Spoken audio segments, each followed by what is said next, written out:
श्रीमती सुरेखा नंदकुमार जाधव, नगराध्यक्ष लोणावळा।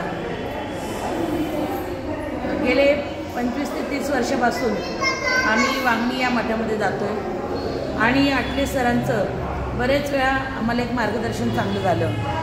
त्यांचे अनुभव देखील आम्हाला आलेले आहेत, बरेच अनुभव। कारण आम्ही ज्या ज्या वेळेस गेलो त्याच जे जे प्रश्न आम्ही विचारले ते आमचे म्हणजे मार्गी लागलेले आहेत। आणि दुसरी गोष्ट ते जे सांगतात की 1000 जप करा आणि कुठली गोवाबाजी नाही किंवा कुठलं काही नाही, त्यांचं एकच आहे की सद्गुरूला तुम्ही किती हे करता आणि तुम्ही मनापासून काय करता। पण आम्ही पण मनापासून कार्य केलं, मनापासून आम्ही श्रद्धेने पूजा अर्चा केली आणि सरांचं मार्गदर्शन मला पहिल्या इलेक्शनला लागलं। पहिल्या इलेक्शनला जेव्हा मी सरांकडे गेले तेव्हा तर माझा घरातलाच सामना होता अटीतटीचा आणि सरांना विचारलं आम्ही असं काय करायचं। सरांनी साध्या आणि सोप्या शब्दात उत्तर दिलं होतं की ज्याचं काम आहे त्याचा विजय नक्की आहे। आणि हा अनुभव आला। त्यानंतर मी नगराध्यक्षाला उभी होते। नगराध्यक्षाला उभी असताना तेव्हा तर एकदम कठीण परिस्थिती होती। माझ्यासमोर अनेक मातब्बर होते आणि मी सगळ्यात सर्वसामान्य होती। प्रत्येकजण पैसे टाकून उमेदवार म्हणजे इलेक्शन लढत होतं आणि माझ्याकडे पैसे नव्हते पण माझ्याकडे माणसं होती आणि तो एक सरांचा अनुभव होता। सर आम्ही थोडं घाबरलो होतो। सरांना विचारलं, सर बोले तू लढ, बोले काय 4-2 मतं पडतील ते मी आहे बसलेलो। म्हणजे हे सगळे अनुभव आम्हाला त्यांचे आणि खरोखर शेवटच्या क्षणापर्यंत आम्हाला विश्वास बसत नव्हता।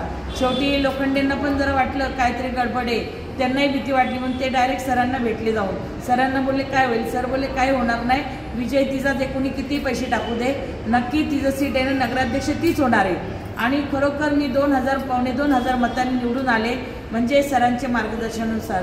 आता देखील मी सरांचंच मार्गदर्शन घेतलं होतं। प्रत्येक इलेक्शनला त्यांनी हा इलेक्शनचा अनुभव झाला।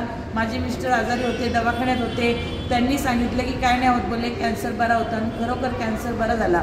परंतु घरी आल्याच्यानंतर एक 7-8 महिने त्यांना अटॅक आला, परंतु कॅन्सरमधून त्यांचं ऑपरेशन देखील सक्सेस झालं। स्वतः सर डायरेक्ट अचानक घरी माझ्याकडे आले, म्हणजे मला वाटलं नव्हतं की सर अचानक येतील। अचानक आले आणि डायरेक्ट ते माझे मिस्टर ज्या रूममध्ये झोपलेले होते तिथे गेले आणि आशीर्वाद देऊन आले, बोले घाबरू नको काय होणार नाही। आणि त्यातून देखील आम्ही सक्सेस झालो होतो। मुलीचं देखील माझ्या मुलीचा सगळ्यात मोठा अनुभव म्हणजे माझ्या मुलीचा, कारण कुठे असं नाही की घटस्फोट झालेली मुलगी परत नांदायला जाते आणि परत तिचा नवरा तिला घ्यायला येतो, परंतु सरांनी सांगितलं होतं ती तिथेच जाणार आणि तिथेच ती तिचं हे राहणार, संसार त्याशीच करणार आणि शेवटी तसंच झालं। आज तिला मुलगी झाली, एक आशीर्वाद आहे स्वामींचा सरांचा।